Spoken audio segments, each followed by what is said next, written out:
তোমার সাথে আমার জরুরি কিছু কথা আছে। আমি জানি তুমি আমার কথার কখনো অবাধ্য হবে না, তাই বাবা হিসেবে আমি একটা দায়িত্ব পালন করতে চাই। তুই আমাকে কথা দে, তুই ওকে বিয়ে করবি। কি বলছো এইসব? তোমার কি মাথা ঠিক আছে? তুমি চুপ করো, আমি ওর সাথে কথা বলছি। বাবা উনি আমার ভাইয়ের ওয়াইফ, এইটা তো কখনোই চেঞ্জ হবে না, এটা ইম্পসিবল। সরি বাবা। তাহলে শোন, তুই যদি রাজি না হোস আমি জয়কে নিয়ে এই বাড়ি থেকে চলে যাব। আমি জানি আপনি আমাকে কোনোদিন ক্ষমা করতে পারবেন না। আমার কারণে আপনাকে এরকম একটা সিচুয়েশন ফেস করতে হচ্ছে। আমিও সরি। আমি একটা মেয়েকে অনেক ভালোবাসি। আমার জীবনে একটা মানুষ থাকার পরেও আমি অন্য আরেকটা মানুষকে বিয়ে করেছি। আমার যে এখন কি করা উচিত এটাই বুঝতে পারছি না। তোমার সাথে যেটা হয়েছে এটা অনেক খারাপ হয়েছে। আমি না জাস্ট একটা জিনিস জানি, আমি তোমাকে অনেক ভালোবাসি। আপনি এসছেন? বাবা মা আপনার জন্য অপেক্ষা করতে করতে ঘুমিয়ে পড়েছে। আমি আপনার জন্য ডিনার রেডি করে রেখেছি, আর আমিও খাবো না, খাইনি। খেয়ে আসছি বাড়ি থেকে। আমি আজকে প্রমের সাথে দেখা করতে গিয়েছিলাম, ওকে আজকে সবকিছু বলে এসেছি। জি। ওকে এটাও বলেছি এদিকে সবকিছু সর্ট আউট করার পরে আমি এই সম্পর্কটা শেষ করে ওকে বিয়ে করবো। শুরুতে একটু কান্নাকাটি করছিল, পরে বুঝিয়ে বললাম আসলে অনেকদিনের সম্পর্ক তো, কেউই কাউকে ছাড়া থাকতে পারবো না। কিন্তু দেখেন আমি না আপনার জীবনের ভালো মানুষটা না হতে পারলেও আপনার জীবনের খারাপ মানুষটা হতে চাই না। আমি চাই না যে সেলফিশের মতো নিজেরটা নিজে গুছিয়ে দেন, হঠাৎ করে আপনাকে ডিভোর্স দিয়ে গায়েব হয়ে যেতে। ভাইয়ের কাছে শুনেছি আপনি জব করতে চাইতেন, জি। শুরু করছেন না কেন? এখানে আপনি আপনার মতো এক্সপিরিয়েন্স গ্যাদার করতে থাকেন, আপনি ওখানে সেট হয়ে গেলে তখন আমরা মিউচুয়ালি ডিভোর্সটাও কমপ্লিট করলাম। জি, আমিও ভাবছিলাম আমার কিছু একটা করা উচিত। এসির টেম্পারেচারটাকে একটু বাড়িয়ে দেওয়া যায়? আপনাকে একটা কথা বলবো? জি। আমার মনে হয় আপনি আজকে উপরেই ঘুমান। কোনো সমস্যা নেই, আমি এখানে ঘুমাবো। আপনি এখানে ঘুমান, আমি বাইরে ম্যানেজ করে নিচ্ছি। আপনাকে একটা কথা বলি। জি। আপনি এভাবে বাইরে গিয়ে ঘুমালে বিষয়টা ভালো দেখায় না, বাবা শুধু শুধু সেলিব্রেট করবে, তাই আপনি এখানেই ঘুমিয়ে যান। আপনাকে একটা কথা বলি, আমার বাবা আপনার থেকে আমি আমাকে একটু ভালো চিনি, আমাকে ডিল করতে দেন। আসসালামু আলাইকুম বাবা। ড্রয়িং রুমে গিয়ে এসিটা ছেড়ে সোফায় ঘুমিয়ে পড়বি। আমি যখন সকালবেলা এসে জিজ্ঞেস করব এখানে শুয়েছিস কেন, তুই বলবি ঘুম এসে গিয়েছিল, শুয়ে পড়েছি। সরি, বুঝলাম না বাবা। বদল যা। বাবাকে ডিল করে আসলেন? জি। তাহলে চুপচাপ ঘুমিয়ে পড়ুন। আম সরি, আমার মনে হয় আজকের রাতে আমাদের দুজনকে নিচে ঘুমাতে হবে। সমস্যা নেই, আমি ম্যানেজ করছি। দেখুন আপনাকে একটা কথা বলি, বিছানাটা যে ভেঙেছে এটা আমি কালকে কোনো এক ফাঁকে ফিক্স করে ফেলবো। বাবা মাকে বলার দরকার নেই, ওনারা ভুল বুঝবেন। কিছুদিন আগে যে মানুষটাকে ভালোবেসে বিয়ে করেছি, আজকে তারই ছোট ভাই আমার হাজবেন্ড। কিন্তু কিছু করার ছিল না, আমার কিছু বলার ছিল না। যখন আমি ভেবেছি যে ঠিক আছে এবার কোনোভাবে সংসারটাকে গুছিয়ে নেই, তখন দেখলাম সেও আমাকে ছেড়ে দিয়ে তার জীবনটা গোছাতে যায়। এখানেও তো আমার কিছু বলার নেই। কিছু কিছু মানুষ পৃথিবীতে আসলে কিছু পেতে আসে না, আমি হয়তোবা ওই মানুষগুলোর ভেতর একজন। আম রিয়েলি সরি, আসলে আমার আজকে একটু ঘুম থেকে উঠে দেরি হয়ে গেছে, তো সেজন্য নাস্তাটা বানাতে একটু লেট হয়ে গেল। প্রবলেম নেই, আমি একটু বেরোচ্ছি। আপনি প্লিজ না নাস্তাটা করে যান। আমার একটু রাশ আছে, এখন বেরোতে হবে, খাবো না। 2 মিনিট লাগবে বসে নাস্তা। কথাটা কেন বুঝতে পারছেন না? আমার যদি ক্ষুধা থাকতো আমি নিজে খেয়ে নিতাম, প্লিজ।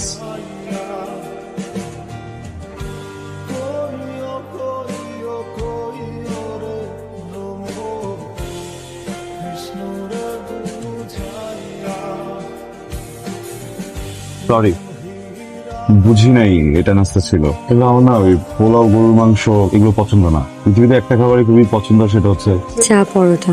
আপনি কিভাবে জানেন? আপনার ভাই আমাকে সবসময় বলতো আপনার চা পরোটা খুব পছন্দ। আপনি যখন দেশের বাইরে চলে যান, আপনার ভাই আপনাকে খুব মিস করতো। জয়ী, আপনার জন্য সবকিছু অনেক কঠিন হয়ে যাচ্ছে, তাই না?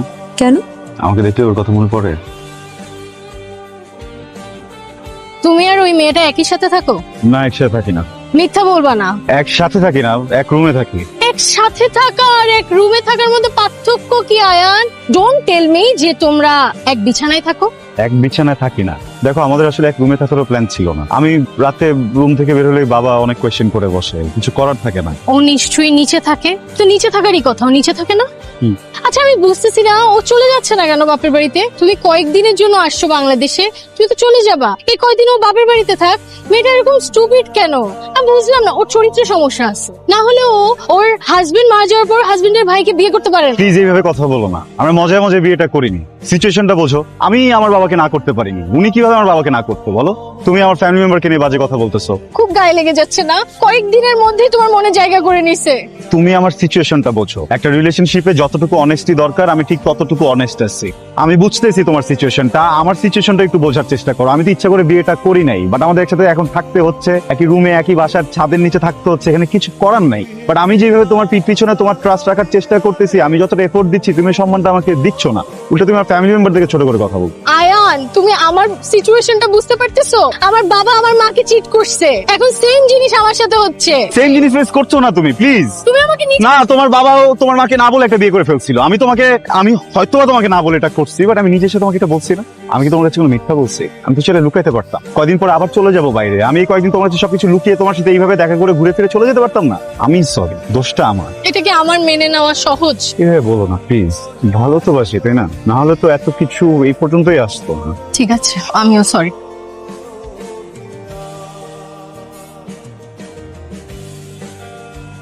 এক্সকিউজ মি, প্রত্যেকদিন কেন এখানে এভাবে অপেক্ষা করেন বলেন তো? আপনার মতো খেয়ে দিয়ে শুয়ে পড়লেই তো হয়। আপনি এখানে থাকেন, এটাও তো আসলে বাসার কেউ দেখলে এখানে ঝিমানোর তো কোনো মানে হয় না। হয় যে হবে না তো কি করবে? বিয়ে করেছো, এখন সংসার গুছাবে, তা না? কি শুরু করেছো তুমি? এটা কোনো কথা? সরি বাবা। এখানে তো সরি বলার কিছু নেই। সংসারটা সুন্দর করে গোছাবে, কিভাবে ভালো থাকবে সেই চেষ্টা করবে, তা না? রাত করে বাসায় ফেরো। তোমার বউ ঝিমাবে না তো কি করবে? ও ভদ্র ঘরের মেয়ে, এই জন্য ঝিমায়। ফাতরা টাইপের মেয়ে হলে ঘরে গিয়ে ঘুমাতো। এই, তোমার কি হয়েছে? ছেলেটার সাথে এই ধরনের ব্যাপার করতেছো কেন? ছেলেটা আমার কতদিন পর দেশে আসছে, বন্ধু বান্ধবের সাথে একটু সাক্ষাৎ করতে দেরি হয়ে গেছে। না, দেখা করে রাত করে বাড়ি ফিরবে কেন? ওর ঘরে বউ নেই? আরে বাবা, ঠিক আছে, সব ঠিক আছে, তুমি একটু শান্ত হও। বৌমা, তুমি রুমে যাও।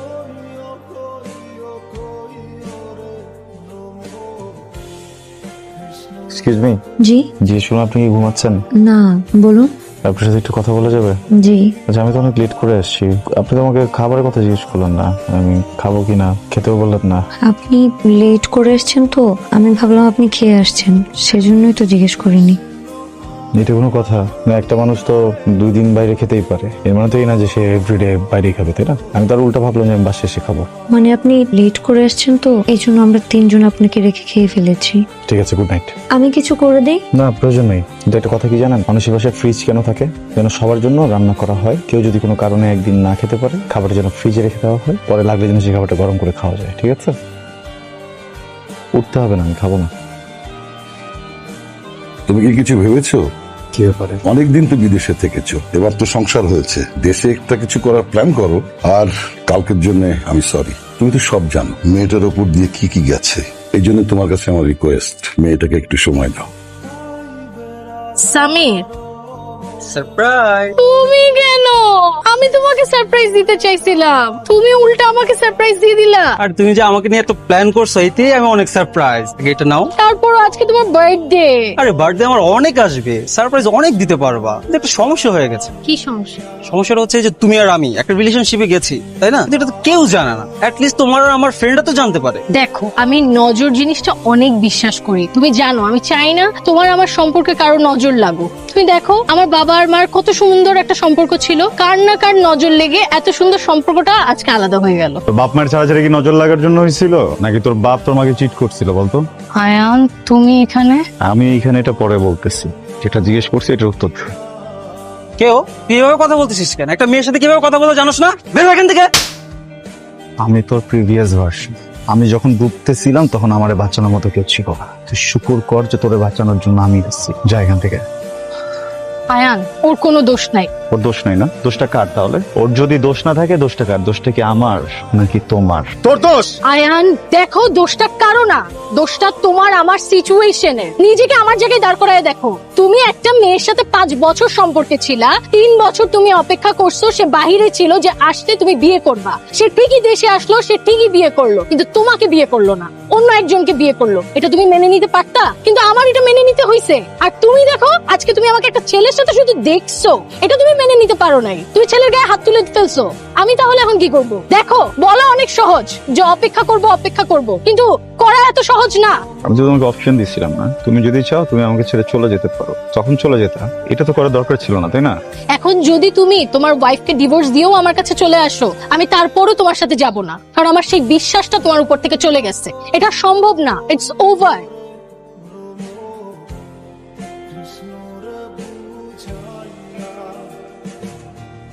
আপনি যদি কিছু মনে না করেন, একটা কথা বলবো। আপনাকে দেখে মনে হচ্ছে আপনি ড্রিঙ্কস করে এসেছেন। এক তো এত রাত করে বাসায় ফিরেন, তার মধ্যে আবার ড্রিঙ্কস করেছেন। ঠিক আছে, আপনি প্রমির সাথে দেখা করতে গেলেন। প্রমির নাম মুখে নেবেন না, আপনার কোনো রাইটই নেই প্রমির নাম মুখে নেয়। আপনার মতো একটা মানুষের লাইফ ঠিক করতে যে আমার বাপ আমারে ফাঁসাইছে, আমি এই জন্য আপনারে বিয়ে করছি। প্রমি সবকিছুতে পাজলে আরেকটা জায়গায় চলে গেছে, পুরো ফাকড আপ লাইফ আমার, জাস্ট বিকজ অফ ইউ। চাই কিনা আমার কি দোষ বলেন তো? এক তো আপনার ফ্যামিলি আমাকে জোরপূর্বক আপনার সাথে বিয়ে দিয়েছে। আমি তো একবারও বলিনি যে আমি আপনাকে বিয়ে করতে চাই। আমি কি কাউকে কিছু বলেছি? আমি কি আপনাকে কিছু করেছি? আপনি যেভাবে চেয়েছেন আমি তো সেভাবেই থাকছি।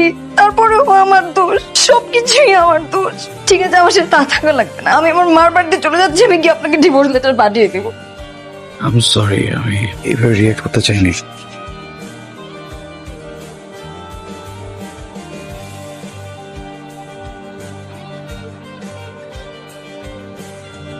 যাচ্ছি।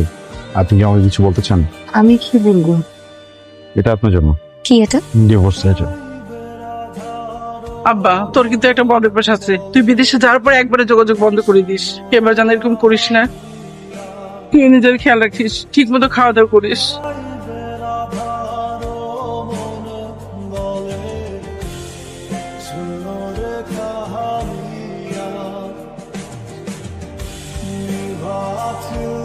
প্রিয় বউ, আমি আসলে খুব সরি। এই পুরোটা সময় হাজবেন্ড হিসেবে যেভাবে থাকা উচিত ছিল সেইভাবে থাকতে পারিনি।